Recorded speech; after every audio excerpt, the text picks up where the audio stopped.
98% of Iceland is empty, and it is no accident. Beneath the surface lies an uninhabitable world of glaciers, volcanic eruptions, and wind-blasted deserts, where just 11% of the land disappears beneath permanent ice, and volcanic wastelands stretch larger than entire countries. The glaciers and lava fields make most of the island impossible to settle. How did a nation the size of Kentucky end up with nearly all its people clinging to one coastal corner? The answer is not just geography, it is survival, and the price is written in the emptiness. Let us pull back the map. Glaciers dominate more than 1/10 of Iceland's surface, forming a frozen barricade that reshapes the land and blocks any hope of settlement. The largest, Vatnajökull, sprawls over 8,100 square kilometers, its mass greater than all other European glaciers combined. These icy giants are not just cold and empty, they are restless, alive with hidden rivers and sudden violence. Beneath the surface, volcanic heat can melt vast volumes of ice in hours, setting off Jökulhlaups, glacial outburst floods that thunder across the plains. In 1996, a subglacial eruption at Grímsvötn unleashed a torrent of water and debris at 50,000 cubic meters per second, tearing open the land, stranding icebergs, and closing Iceland's main highway for weeks. Floods like these can bury the ground under meters of mud and ice, making the land unusable for decades.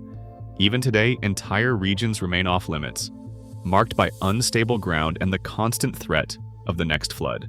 In Iceland, the ice does not simply cover the land, it erases it from the map of possible human life. Beneath Iceland's glaciers, the land is restless with fire. More than 30 active volcanic systems thread through the island, each one capable of reshaping the surface overnight. The Mid-Atlantic Ridge slices straight through the country, pulling the earth apart and unleashing eruptions that pour lava across the landscape. The Eltron lava field, created by a single eruption in the 18th century, stretches over 565 square kilometers, a black, broken sea that swallowed farms and choked rivers. In places like this, the ground is still bare rock, covered only by thin moss centuries after the lava cooled. Recovery is painfully slow. New soil forms at a glacial pace, often taking hundreds of years before even the hardiest plants can survive. With every eruption, land that might have become pasture or forest is sterilized again, locked in a cycle of destruction and slow rebirth.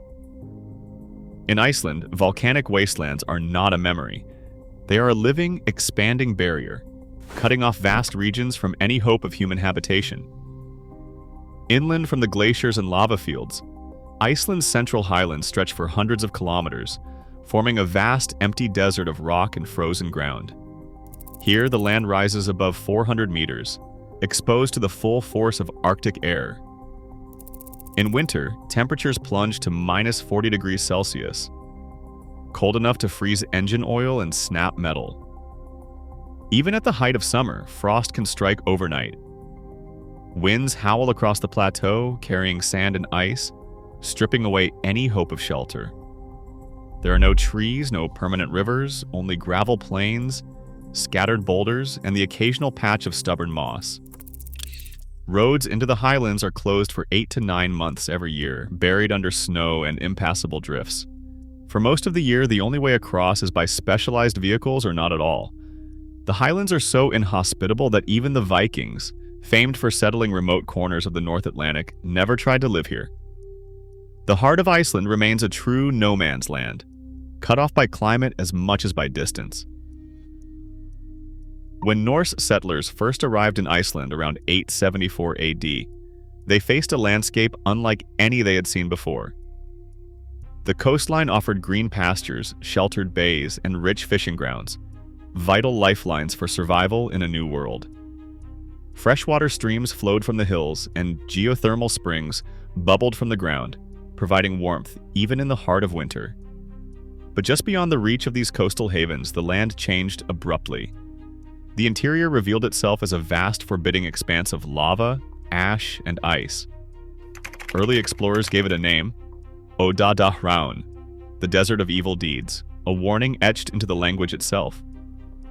The highlands offered no shelter from the wind, no fertile soil for crops, and no easy passage for livestock.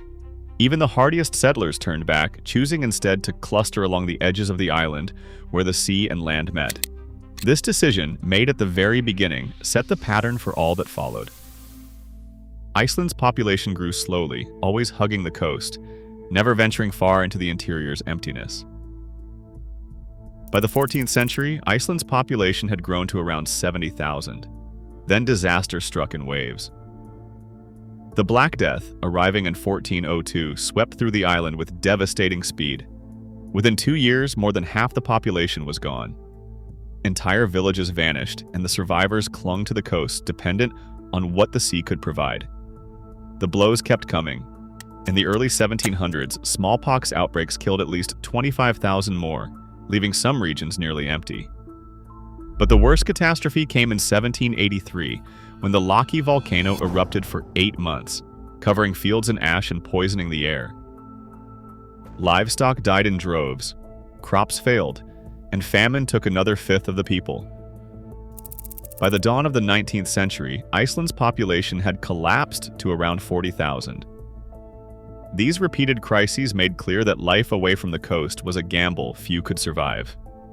The pattern set by the earliest settlers hardened into necessity. Icelanders stayed close to the sea, their numbers held in check by the land's relentless hazards. At the dawn of the 20th century, Reykjavik was a small town of just 6,000 people, barely a twelfth of Iceland's population. Most Icelanders still lived in scattered coastal villages, their lives tied to fishing and farming. But as the decades passed, Reykjavik began to pull people in. By 1950, the city had swelled to 56,000, a third of the country's population. Planners and officials, looking for ways to connect these far-flung communities, pushed for a national road network. Yet it was not until 1974 that the Ring Road, the first highway to circle the entire island, was finally completed. Even then, many rural roads remained unpaved or closed by snow much of the year. Meanwhile, Reykjavik offered something the countryside could not: steady jobs, modern schools, hospitals, and the promise of reliable heat and electricity.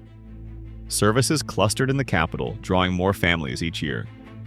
By 2025, nearly 250,000 people, almost two-thirds of all Icelanders, called Greater Reykjavik home.